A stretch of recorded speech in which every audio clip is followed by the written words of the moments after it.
Hello there guys, and welcome to your Rust update on the 7th of February 2019. This month we have a bunch of new electrical items, and starting off we have a load that all tie together. We have the introduction of radio frequencies. Sadly, we won't be voice talking cross server anytime soon. However, you will be able to control your electronics from a distance. Firstly, we have the RF receiver. This one does exactly what it says on the tin. It receives radio frequencies. Whilst it is receiving a frequency, it will allow power to pass through. To set which frequency will power this, all you need to do is walk up to it, press E, and then you can choose a frequency. It requires a level 2 workbench to craft. Researching it will cost 20 scrap, and crafting costs 8 high quality metal and 1 tech trash.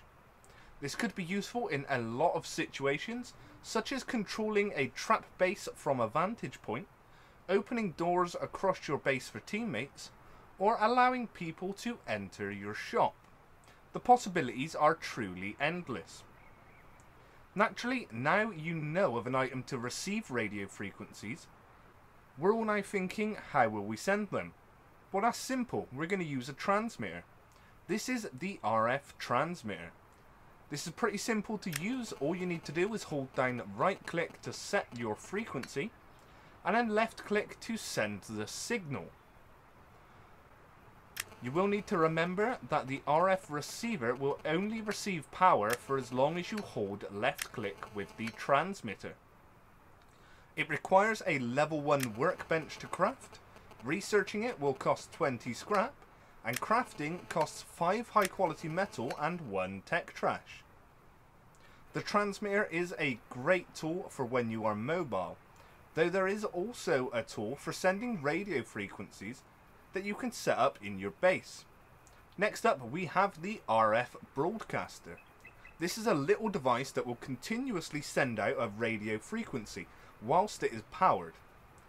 Meaning if you don't have a transmitter to hand, you could flip a switch in your base for the same result. You will need to hold down E while looking at this so that you can set the frequency. It requires a level 2 workbench to craft. Researching will cost 20 scrap, and crafting costs 10 high quality metal and 1 tech trash.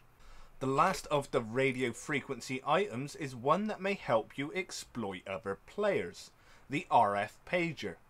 You can set this device to a frequency, and whenever it detects something on that frequency being used, it will make a noise. This will allow you to monitor different frequencies to try and find which frequencies are being used in your server, perhaps allowing you to control other players' electronics and maybe even open their doors.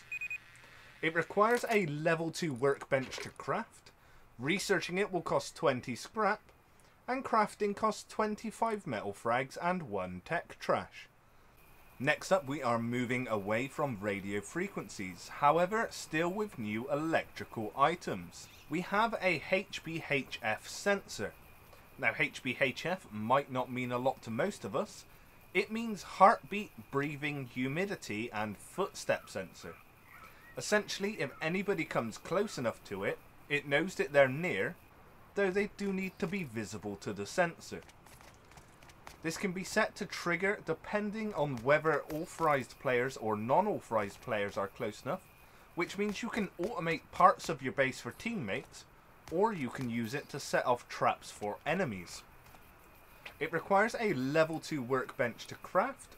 Researching will cost 75 scrap, and crafting costs 15 high quality metal and 1 tech trash.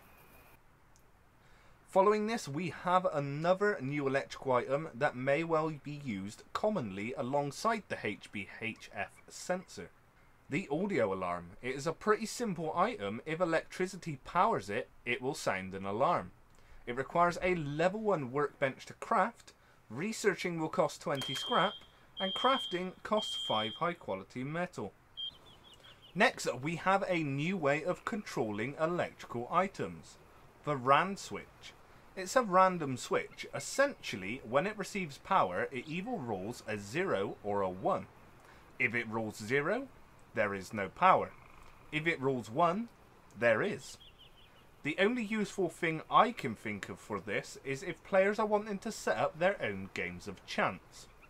It requires a level 1 workbench to craft, researching will cost 20 scrap, and crafting it costs 5 high quality metal and 1 gear.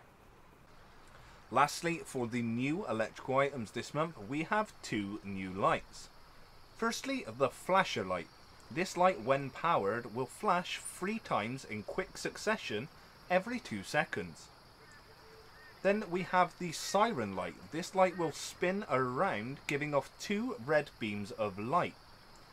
Both lights cost the same, requiring a level 1 workbench to craft, and crafting costs 5 high quality metal. Moving away from electricity and towards the highlight of today's update. We have a new vehicle in Rust.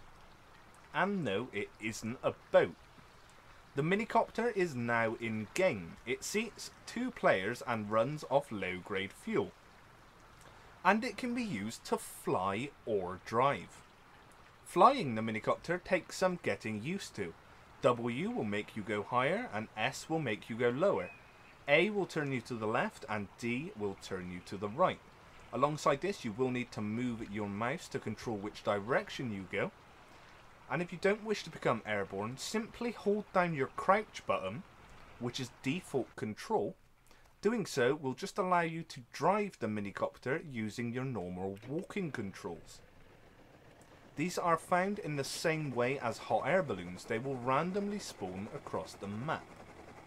The Minicopter will decay like other vehicles if it is not stored inside of a building. It will also take damage if you have a rough landing.